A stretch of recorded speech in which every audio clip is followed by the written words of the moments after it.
No vídeo de hoje, eu quero conversar com vocês sobre como a gente pode acalmar uma criança quando ela está muito brava e irritada. Eu vou te dar 5 dicas do que fazer e 5 dicas do que não fazer.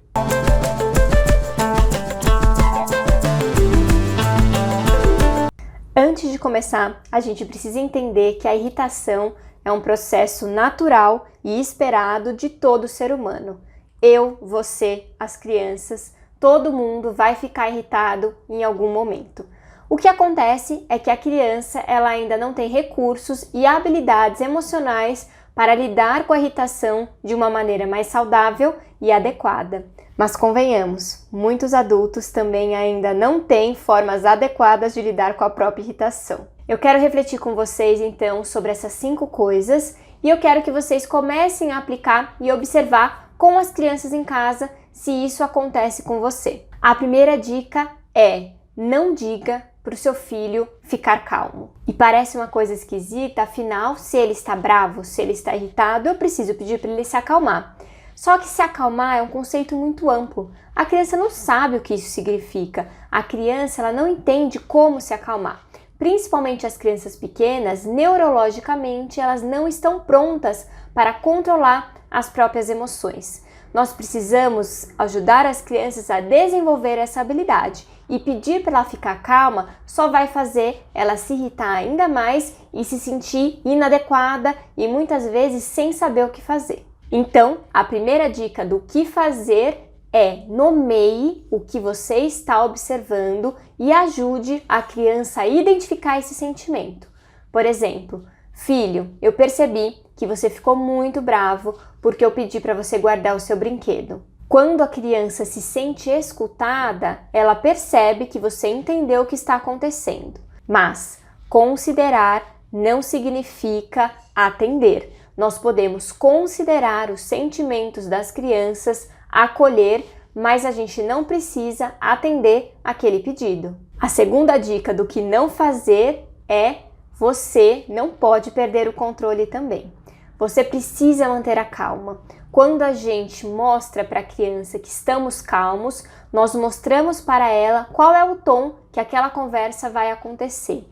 Nós nunca podemos aumentar o nosso tom de voz se a gente quer que a criança se acalme, porque quanto mais a gente aumenta, mais a gente coloca aquele ambiente de uma maneira muito mais irritada e a chance dela se acalmar e de você se acalmar é muito pequena. Então, não fique irritado também. O exercício é: mantenha calma. Nós devemos mostrar para a criança qual é o jeito correto de modular as emoções. Nós precisamos ser o modelo. E aí está a segunda dica do que fazer.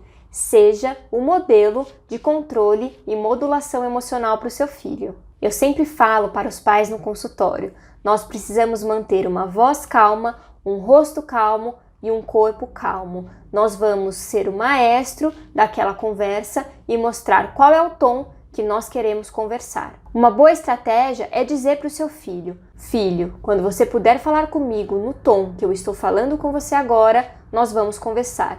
Desse jeito, a gente não vai conversar. Quando você faz a primeira etapa de nomear para a criança o que está acontecendo e logo em seguida você vai dizer o tom que aquela conversa vai seguir, isso faz com que a criança se sinta acolhida e saiba que tem alguém, um adulto ali, que vai conseguir ajudá-la a controlar aquele sentimento. A terceira dica do que você não deve fazer é dizer para o seu filho o que ele deve ou não deve sentir.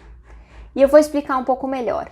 Quando a gente fala para o nosso filho não ficar bravo ou não ficar irritado, nós estamos dizendo o que é certo ou o que é errado sentir. E será que a gente tem realmente controle de como a gente pode sentir essa irritação ou de como a gente pode fazer para não ficar bravo? O sentimento da raiva não é um sentimento que a gente consegue eliminar da nossa vida, até porque ele é um sentimento básico e todos nós sentimos. E quando a gente diz para a criança não sentir o que ela está sentindo, isso confunde e faz com que ela não consiga aprender a reconhecer esse sentimento e principalmente a lidar com ele de uma maneira mais saudável.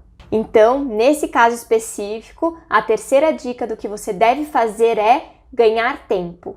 E você deve estar se perguntando, mas como assim, Bárbara, ganhar tempo? Você precisa dizer para o seu filho que você vai esperar, que você vai deixar ele se acalmar para que vocês possam conversar. Quando a gente dá um espaço e faz a criança experimentar o se acalmar que você já ensinou nos 2 primeiros passos, nós fazemos com que ela se aproprie do próprio corpo, das próprias emoções e perceba que ela vai precisar manter o controle para seguir daqui para frente. A 4ª dica do que você não deve dizer para o seu filho é que a culpa é deles. Às vezes a gente entra naquele modo eu te avisei, eu sabia que você ia se machucar, ou eu sabia que se eu deixasse você brincar mais um pouco, você ia ficar irritado e não queria parar. Quando a gente coloca e fala para a criança que a culpa é deles, a gente não está ensinando como eles vão lidar com aquele sentimento. Nós estamos nos colocando num lugar de superioridade e isso faz com que a criança fique ainda mais irritada. Então, a 4ª dica do que fazer é pratique a empatia. Mostre que você se importa e entende como é se sentir bravo, irritado e frustrado quando algo não sai do jeito que a gente esperava. Exercite a escuta reflexiva. Mostre e conte para o seu filho o que você está observando. Nós precisamos ser um reflexo para que a criança possa se inspirar e principalmente possa se observar. Muitas vezes elas fazem e não observam o que estão fazendo. E quando nós exercitamos a empatia e somos esse espelho reflexivo, a gente ajuda a criança a se situar em si mesma.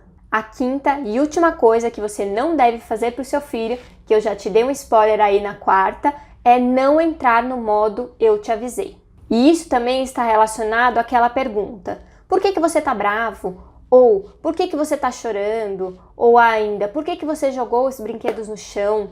Quando a gente faz esse tipo de pergunta, a gente não está ajudando a criança a entender, porque muitas vezes ela não sabe por que ela está irritada, ela simplesmente está. Você sabe todos os porquês da sua irritação, da sua braveza ou da sua raiva? Muitas vezes a gente sabe o que disparou, mas os porquês são muito difíceis. E quando a gente pergunta para a criança, nós novamente colocamos elas em um lugar do não saber, da incapacidade e não da construção. Nós não devemos nos preocupar com o porquê as crianças estão fazendo aquilo, mas com como elas estão lidando com aquele sentimento. Isso sim precisa ser motivo da nossa preocupação, orientação e cuidado. Então, a minha 5ª dica do que você deve fazer é utilizar todas as situações como uma oportunidade da criança aprender.